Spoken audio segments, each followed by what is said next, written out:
I am Yahweh is my God. God gave me another rapture dream last night. So the dream started when I saw myself attending a party. The dream said that it's a golden party. There were lots of guests in there having a good time. I found myself sitting in a sofa. In front of me was a small table with a huge gift in it. I was wearing a white jacket and a yellow shirt underneath. Then, my sister and her friends came. They told me they were taking pictures, and everyone gathered to prepare for the photo shoot. Then, in the dream, someone told me that I would not be seen in the picture because my position is in the middle, and the gift in front of me is blocking me. So I moved to the side so that I could be seen in the picture.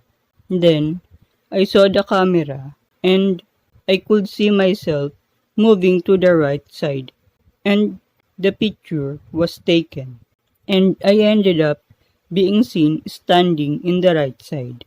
It was like I could see what the person taking the photo is seeing and at the same time I was in the front of the camera with the group posing for the photo.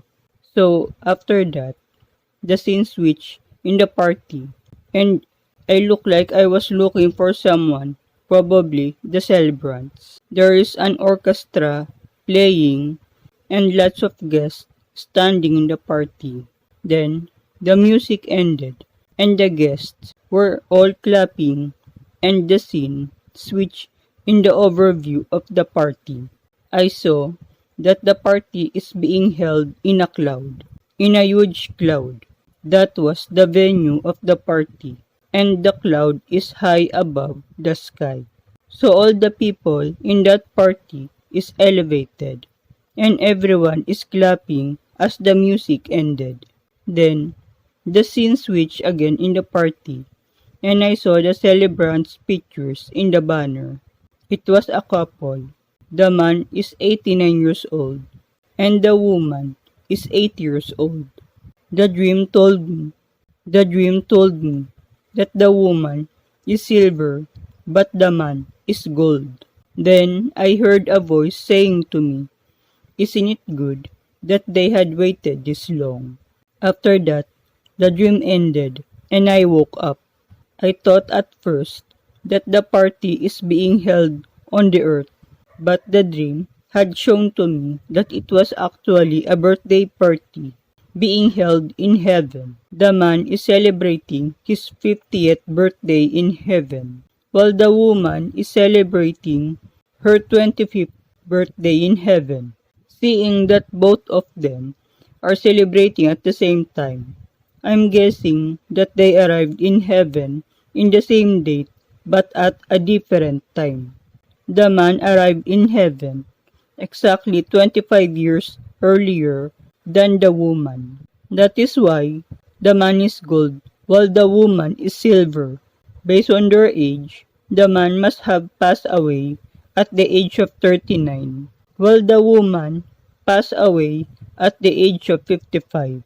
So, the man is 39 plus 50 years equals 89, while the woman is 55 plus 25 years equals 80.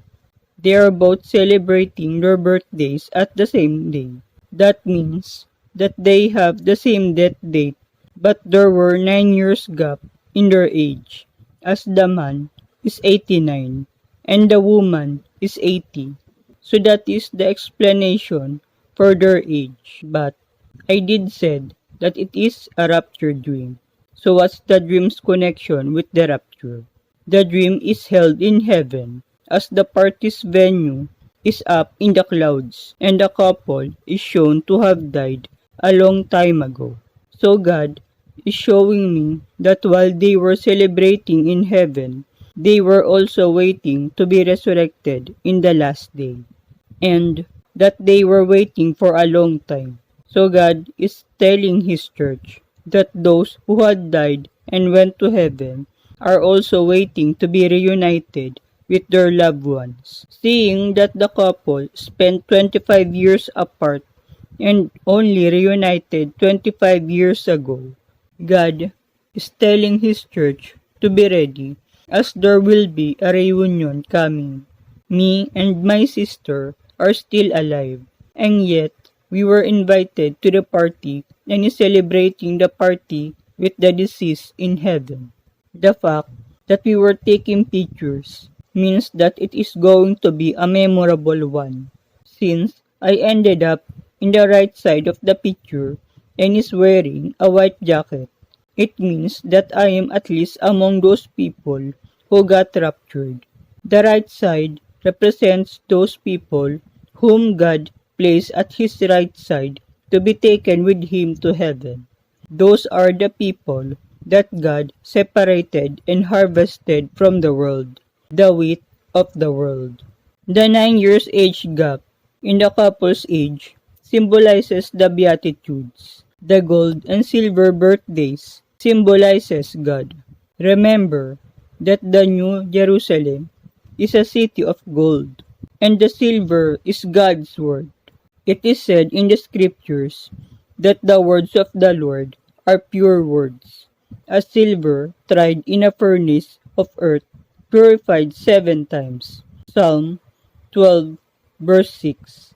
There's another verse like this one, pertaining to Jesus Christ. Malachi chapter 3 verse 3.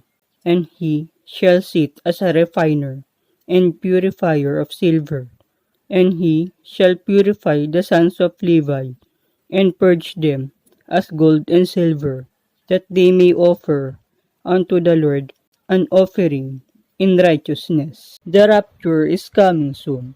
God is telling us to prepare ourselves to be spotless when Jesus returns. He is also reminding us to follow the Beatitudes. So what are the Beatitudes? Matthew chapter 5, 1 to 16. And seeing the multitudes, He went up into a mountain. And when He was set, His disciples came unto Him. And He opened His mouth and taught them, saying, Blessed are the poor in spirit, for theirs is the kingdom of heaven. Blessed are they that mourn, for they shall be comforted. Blessed are the meek, for they shall inherit the earth.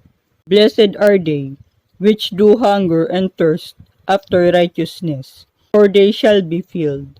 Blessed are the merciful, for they shall obtain mercy.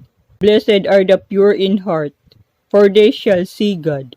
Blessed are the peacemakers, for they shall be called the children of God. Blessed are they which are persecuted for righteousness' sake, for theirs is the kingdom of heaven.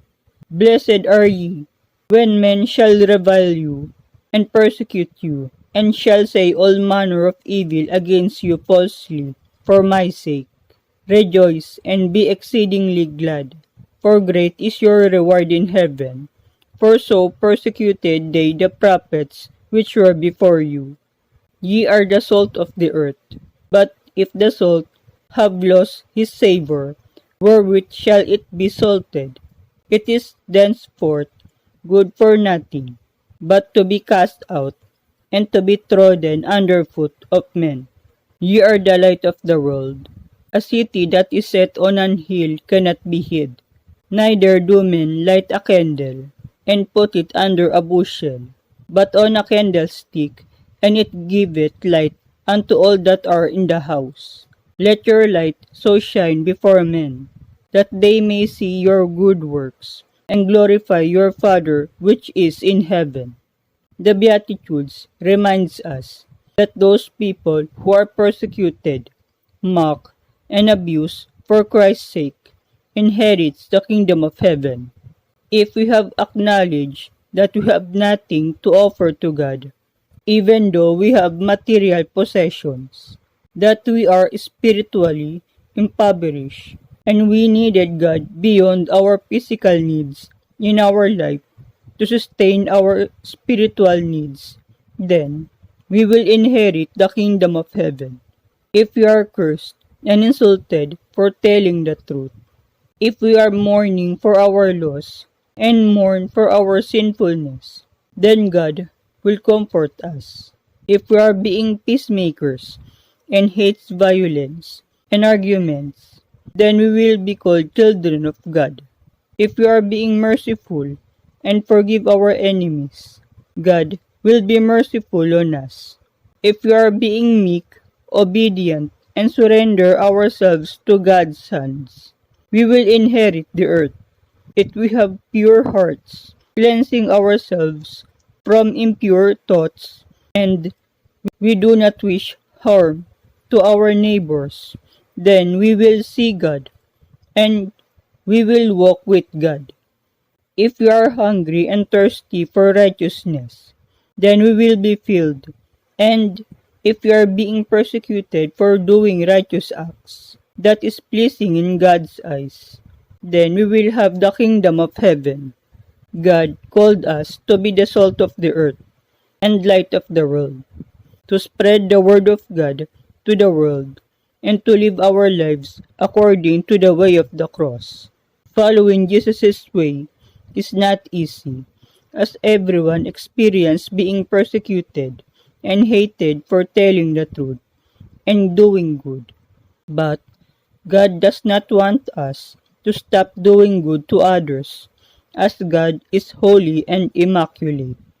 We must not hide our goodness and let our light shine so that other people could see God's goodness as well.